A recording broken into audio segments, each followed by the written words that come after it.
If you want to shoot quickly and confidently in changing lights, use this combination.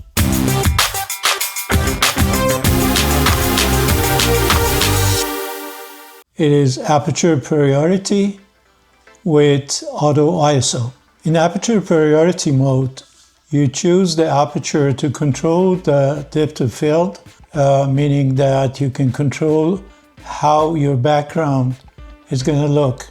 It's going to be blurry or it's going to be sharp. And the camera is going to take care of the shutter speed.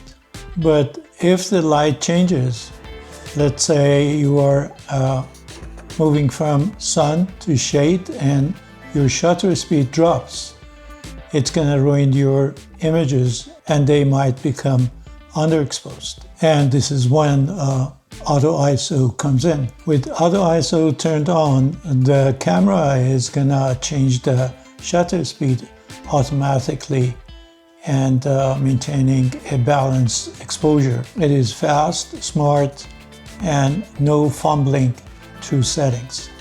I'm shooting in Aperture Priority, and shutter speed is 1/80th of a second, ISO 160, and aperture is f4. I'm gonna dim the light, changing the light, and you can see the shutter speed is dropping. It's gonna drop to the point that it might ruin your image.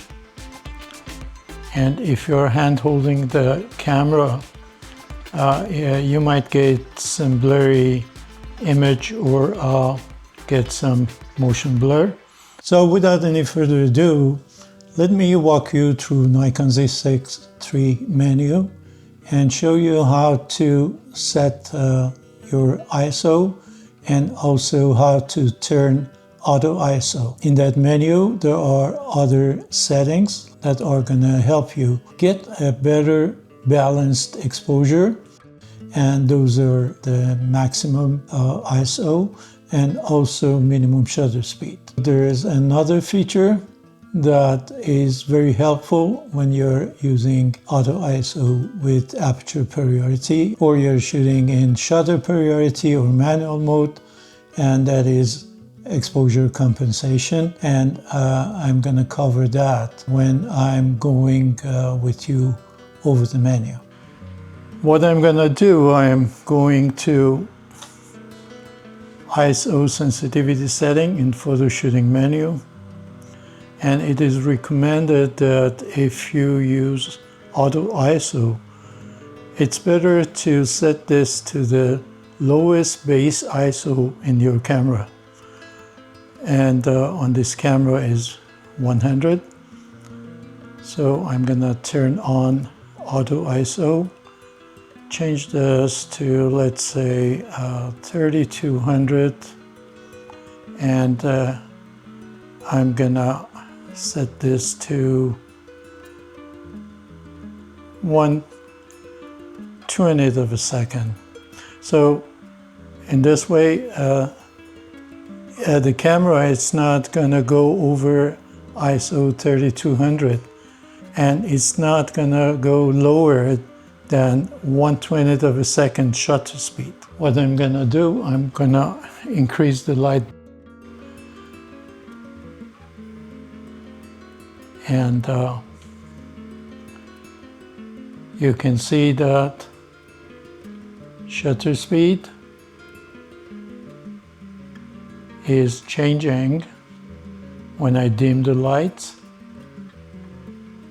until it gets to the minimum shutter speed I set, which is 1/20th of a second, and from here the ISO is going to pick up. As I mentioned before, you can use exposure compensation in Aperture Priority, Shutter Priority, and also in program mode. But remember that when you are in manual mode, Aperture Priority doesn't work unless you turn on Auto ISO. And now I'm going to show you how to use exposure compensation.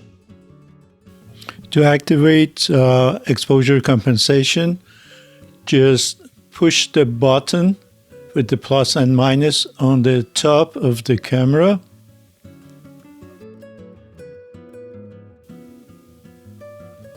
And by turning the back command wheel, you can set the exposure compensation. Exposure compensation changes the exposure value of your image. If you go positive, it's gonna lighten the image, and if you go negative, it's gonna give you a darker image. It doesn't affect the aperture, ISO, and shutter speed of your camera directly, but works within the constraints of your chosen mode. If you want to get deeper into exposure compensation, watch this video of mine over here.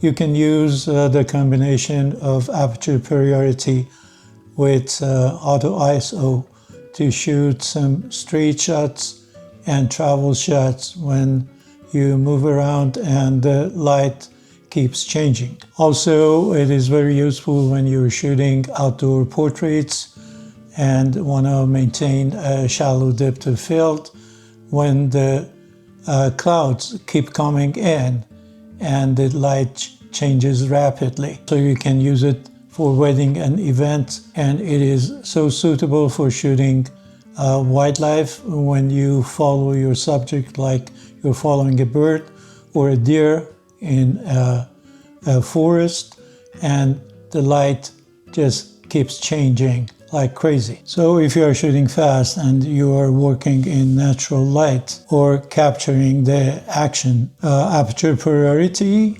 and Auto ISO keep you flexible, fast, and focused on the moment.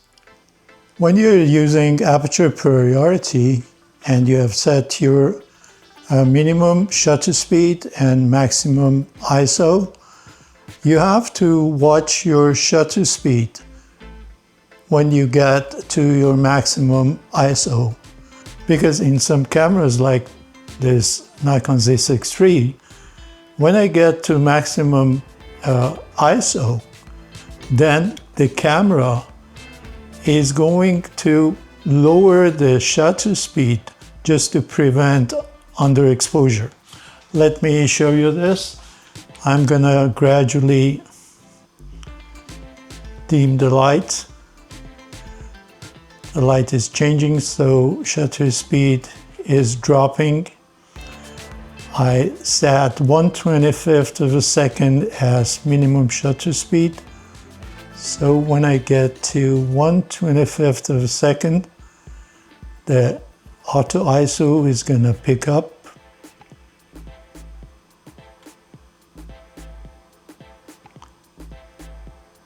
And my maximum ISO is set to 320.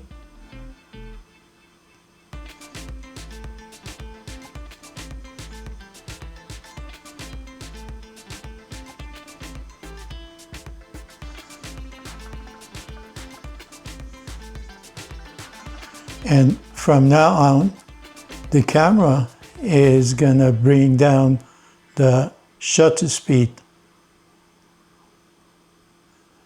So you have to watch your shutter speed.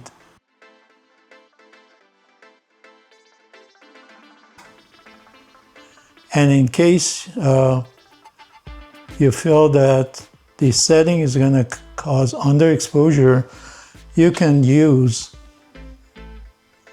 exposure compensation to correct the exposure. Thank you so much for watching the video. I hope you liked it and found it useful. If you did, just hit the like button and subscribe to the channel. I post a new video every week on Monday or Tuesday, And by subscribing to the channel, you won't be missing any of the upcoming videos. If you have any question regarding photography or videography, just leave it in the comments and I'll be more than happy to answer them for you. It's going to be my true pleasure.